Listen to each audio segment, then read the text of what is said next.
Hello friends, welcome to all of you. आज हम लोग हमारा इतिहास और नागरिक जीवन कक्षा 8 की जो SCERT की पाठ्य पुस्तक है उसके चैप्टर 6 ब्रिटिश राज के अधीन भारत की स्टडी करेंगे। अगर आप इस चैनल पर नए हैं तो इस चैनल को सब्सक्राइब कर दीजिएगा और लाइक की बटन मत दबाना भूलिएगा। साथ ही साथ इसको शेयर करिए अपने फ्रेंड्स में। ठीक है, चलिए इस चैप्टर को शुरू करते हैं। ब्रिटिश राज के अधीन भारत 1857 के प्रथम स्वतंत्रता संग्राम के परिणाम स्वरूप भारत में कंपनी का शासन समाप्त हो गया। अब भारत का शासन ब्रिटिश सरकार ने ग्रहण किया तथा रानी विक्टोरिया को भारत की शासिका घोषित किया गया। यह रानी विक्टोरिया का चित्र। घोषणा पत्र की कुछ खास बातें थी, जैसे कि क्षेत्रों के सीमा विस्तार की नीति समाप्त कर दी गई। अंग्रेजों की हत्या के दोषियों को छोड़कर शेष सभी को क्षमा कर दिया गया। विद्रोह में भाग लेने वाले तालुकेदारों को राजभक्ति प्रदर्शित करने पर उन्हें उनकी जागीरें वापस कर दी गईं। बिना भेदभाव के योग्यता के आधार पर सरकारी सेवा में भर्ती करने का वचन दिया गया। यूरोपीय सैनिकों की संख्या बढ़ा दी गई तथा भारतीय सैनिकों की संख्या घटाकर निश्चित कर दी गई। बंगाल प्रेसिडेंसी में 1:2 तथा मद्रास, चेन्नई और मुंबई प्रेसिडेंसियों में 1:3 का अनुपात निश्चित किया गया। ब्रिटिश साम्राज्ञी विक्टोरिया के घोषणा पत्र के अनुसार इंग्लैंड में भारत के शासन की देखरेख तथा नियंत्रण रखने के लिए एक मंत्री अलग से नियुक्त हुआ, जो भारत मंत्री कहलाया। वह ब्रिटिश संसद के प्रति उत्तरदायी था।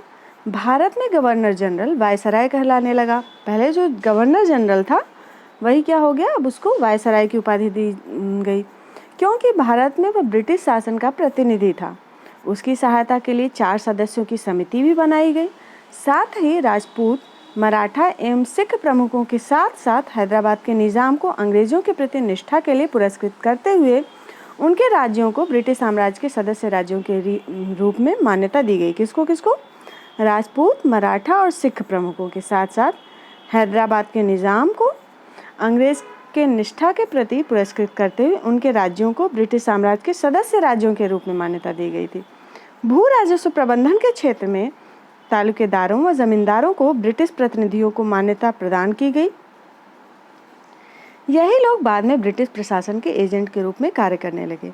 इसी प्रकार भारतीय प्रबुद्ध वर्ग के साथ नम्र एवं मैत्रीपूर्ण व्यवहार का निश्चय किया गया, क्योंकि ब्रिटिश प्रशासकों की यह मान्यता थी कि निम्न तथा मध्य वर्ग के लोग प्रायः उच्च वर्ग का ही अनुसरण करते हैं। ब्रिटिश शासकों को सैन्य पुनर्गठन करने को भी विवश होना पड़ा। यूरोपीय एवं ब्रिटिश मूल के अधिकारियों की संख्या में वृद्धि की गई। तोपखाना एवं महत्वपूर्ण मारक क्षमता वाले हथियारों से भारतीय सैनिकों को वंचित रखा गया। सेना में जातियों, क्षेत्रों एवं संप्रदाय के आधार पर सैनिक इकाइयां बनाई गई, जिससे उनमें भेदभाव बना रहे, जैसे बंगाल रेजिमेंट, राजपूत रेजिमेंट। नैतिक एवं प्रशासनिक पुनर्गठन। भारत में प्रशासनिक पुनर्गठन की शुरुआत ब्रिटिश सरकार ने इंडिया काउंसिल एक्ट से की। किससे की थी? इंडिया काउंसिल एक्ट से। 1861 ईस्वी में इस एक्ट के द्वारा गवर्नर जनरल की काउंसिल परिषद का नाम imperial legislative council, governor general की जो काउंसिल थी उसका नाम इंपीरियल लेजिस्लेटिव काउंसिल कर दिया गया। इंपीरियल लेजिस्लेटिव काउंसिल के सदस्यों की संख्या 6 से 12 करने का अधिकार भी गवर्नर जनरल को था। इन सदस्यों में आधे सदस्य गैर सरकारी होते थे। यह काउंसिल पूरी तरह से अधिकार विहीन थी। इसका न तो वित्तीय नियंत्रण था और न ही प्रशासनिक। इस काउंसिल के द्वारा पारित कोई भी विधेयक गवर्नर जनरल के अनुमोदन के बिना कानून नहीं बन सकता था। अतः कानून के मामले में भी यह मात्र एक सलाहकार समिति थी। इसमें भारतीय सदस्य गवर्नर जनरल का द्वारा नामित होते थे, अतः वे आम भारतीय जनता का प्रतिनिधित्व बिल्कुल नहीं करते थे।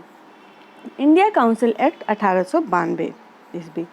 1861 ईस्वी के एक्ट में भारत की शासन व्यवस्था में जो सुधार किए गए थे उनसे भारतीय जनता संतुष्ट नहीं थी। भारतीय जनता की मांगों को ध्यान में रखकर भारतीय शासन व्यवस्था में परिवर्तन करने के लिए 1892 ईस्वी का अधिनियम पास किया गया। वायसराय की परिषदों की संख्या 12 से 16 कर दी गई। इसी कारण केंद्रीय और प्रांतीय दोनों ही परिषदों में मनोनीत सदस्यों की संख्या निर्वाचित सदस्यों से अधिक हो गई। इसका मनोनयन समाज के विशिष्ट वर्गों से किया जाता था। परिषद के सदस्यों को शासन संबंधी विषयों पर प्रश्न पूछने और बजट पर विचार विमर्श करने का भी अधिकार दिया गया। इस प्रकार शासन संबंधी अधिकार भारतीयों को नाम मात्र के लिए प्राप्त हुए। स्थानीय स्वशासन। चलिए अब इसको देख लेते हैं क्या है।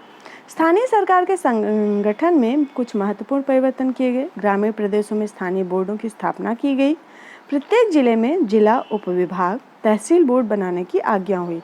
नगरों में नगर पालिकाएं स्थापित की गई। इन स्थानीय संस्थाओं को निश्चित कार्य और आय के साधन दिए गए। इन्हें रोशनी, गलियों तथा मार्गों की स्वच्छता, शिक्षा, जल आपूर्ति तथा चिकित्सा सहायता का कार्य सौंपा गया।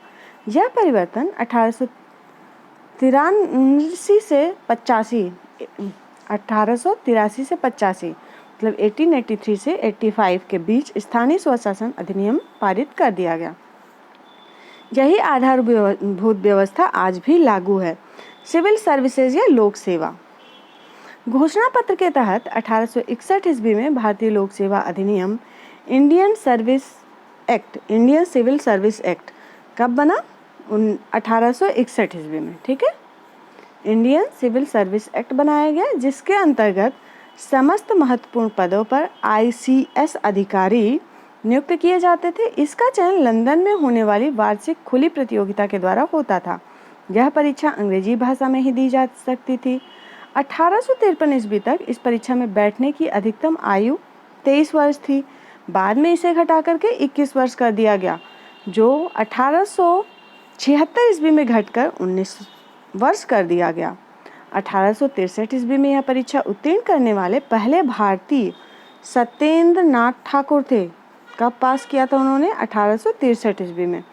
ये रविंद्रनाथ ठाकुर के बड़े भाई थे, किंतु उम्र घटने से तो भारतीयों के लिए इसमें सम्मिलित होना लगभग असंभव हो गया था। आज ICS को IAS भारतीय प्रशासनिक सेवा कहते हैं। वही है, IES पहले होता था, अब IAS है। इसकी चयन प्रक्रिया भी बहुत कुछ मिलती जुलती है। इसी प्रक्रिया के तहत शासन के दूसरे विभागों जैसे पुलिस, सार्वजनिक निर्माण, चिकित्सा, डाक एवं तार, वन प्रौद्योगिकी, अभियांत्रिकी, कस्टमर और रेलवे में सभी उच्च वेतन वाले पदों पर सिर्फ ब्रिटिश नागरिक ही नियुक्त हो सकते थे। भारतीयों के दबाव में 1918 ईस्वी में प्रशासनिक तथा लोक सेवाओं का भारतीयकरण किया जाना शुरू हुआ। फिर भी नियंत्रण और अधिकार के पदों पर अंग्रेज अधिकारी ही बने रहे। सेना तथा पुलिस का पुनर्गठन 1857 ईस्वी के बाद पुनर्गठन की प्रक्रिया के अंतर्गत सेना को भी पुनर्गठित किया गया। 1857 ईस्वी में के पूर्व बंगाल, मद्रास, चेन्नई तथा मुंबई प्रांतों की अपनी अलग अलग सेनाएं थी। ये स्वतंत्र रूप से कार्य करती थी। 1893 ईस्वी में इनका जो है एकीकरण किया गया। जो अलग अलग सेनाएं थी उनका 1893 ईस्वी में एकीकरण कर दिया गया। ब्रिटिश सेनाध्यक्ष के अधीन इस सेना को रखा गया। इसमें यूरोपीय सैनिकों का अनुपात भारतीय सैनिकों की तुलना में लगभग 2 गुना कर दिया गया। भारतीय सैनिक सूबेदार से ऊपर किसी पद पर नियुक्त नहीं किए जाते थे। यह व्यवस्था 1914 ईस्वी के प्रथम विश्व युद्ध तक ऐसे ही बनी रही। पुलिस संगठन में दरोगा का पद भारतीयों तथा पुलिस अधीक्षक का पद यूरोपियों के लिए रखा गया, क्योंकि सेना और पुलिस दोनों ही ब्रिटिश साम्राज्य की सुरक्षा एवं विस्तार कार्यों में सहायक होती थी। न्यायिक संगठन, चलिए अब इसको देख लेते हैं। न्यायिक संगठन में क्या क्या था चेंजेस। भारत में न्याय की परंपरागत प्रणाली मुख्य रूप से प्रचलित कानून पर आधारित थी। अनेक कानून शास्त्रों और शरीयत तथा शाही फरमानों पर आधारित है। शुरू में अंग्रेज आमतौर से प्रचलित कानून ही लागू करते रहे, लेकिन धीरे धीरे उन्होंने कानूनों की एक नई प्रणाली विकसित की। तत्कालीन कानूनों को संहिताबद्ध किया गया। इसका अर्थ था शासन कानून के अनुसार चलाया जाएगा।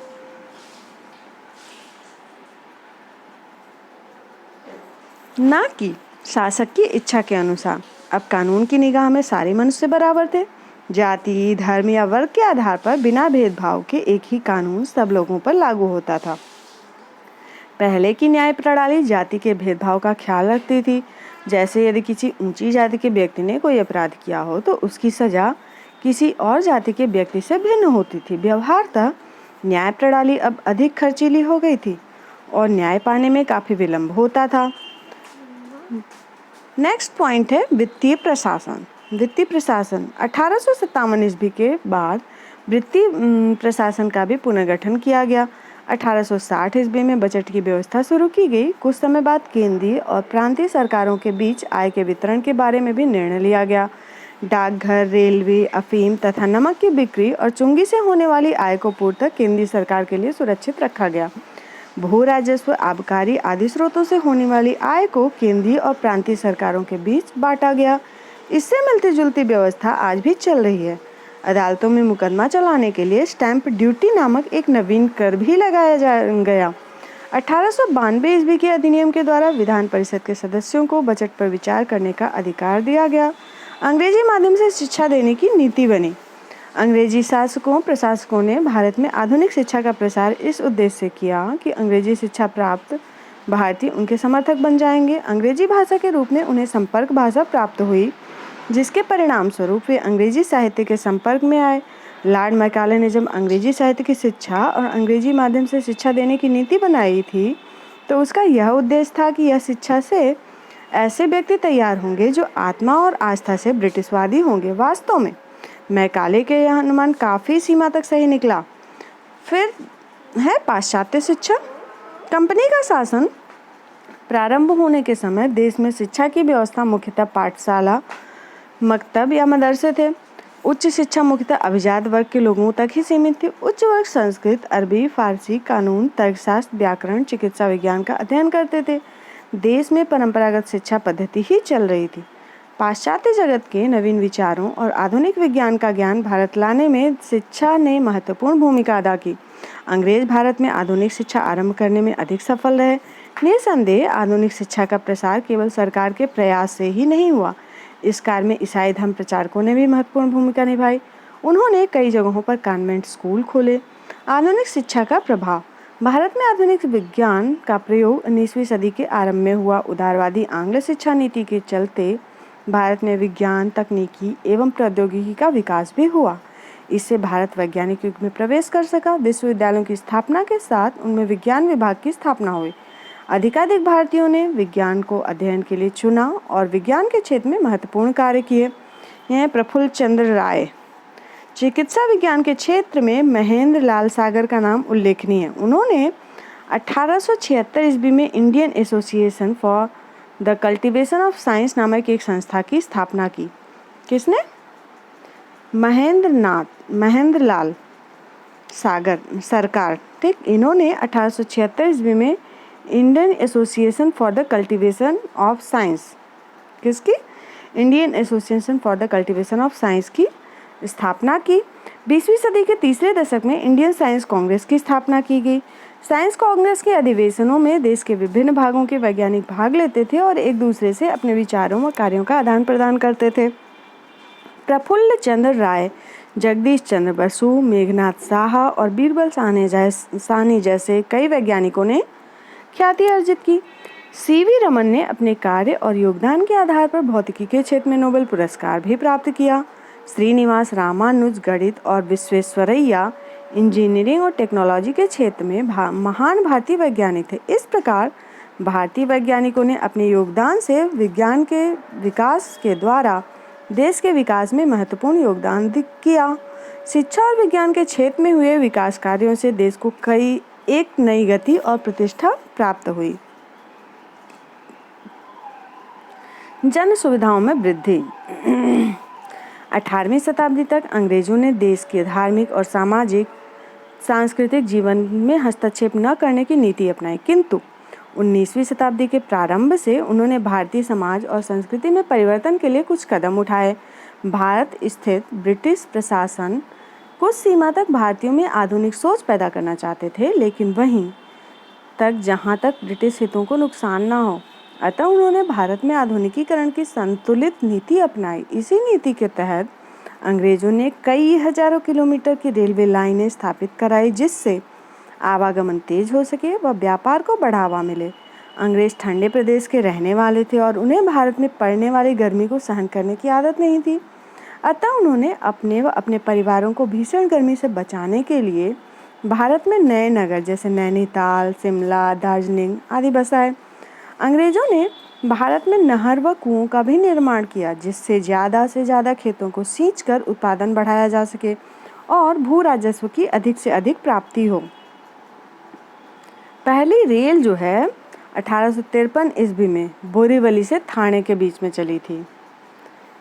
इस समय यूरोप में नए चिंतन का उदय हो रहा था। इस चिंतन की अवधारणा थी विवेकशील वैज्ञानिक दृष्टिकोण, जिसका अर्थ था केवल वही बात सही मानी जाएगी जो मानव तर्क के अनुकूल हो और व्यवहार में जिसका परीक्षण किया जा सके। इसी क्रम में कुछ अंग्रेजों ने भारतीयों के रीति रिवाजों को असभ्यता का प्रतीक माना और भारतीय सभ्यता को गतिहीन कहकर उसकी निंदा की। उस समय भारतीय समाज में तमाम कुरीतियां आ गई थी, जिसे भारतीय चिंतकों ने सुधार करने का प्रयत्न किया। इस कार्य में कुछ ब्रिटिश शासकों ने भी सहयोग दिया।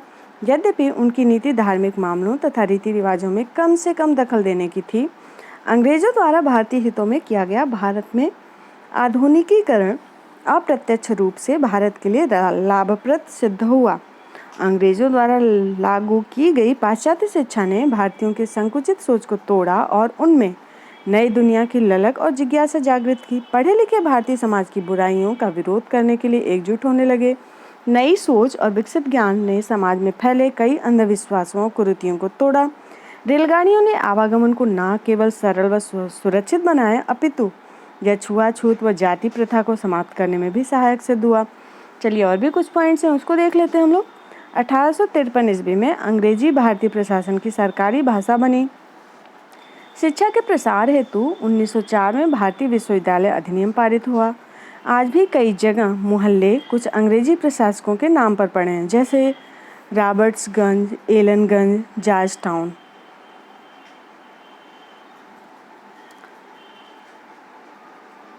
तो फ्रेंड्स, आज के लिए बस इतना ही। लाइक कर दीजिएगा वीडियो को, शेयर करिएगा अपने फ्रेंड्स में, और अगर चैनल पर नए हैं तो इसे सब्सक्राइब ज़रूर करिएगा। इसी तरीके से और भी वीडियो मैं लाती रहूँगी। Thanks for watching. Bye bye.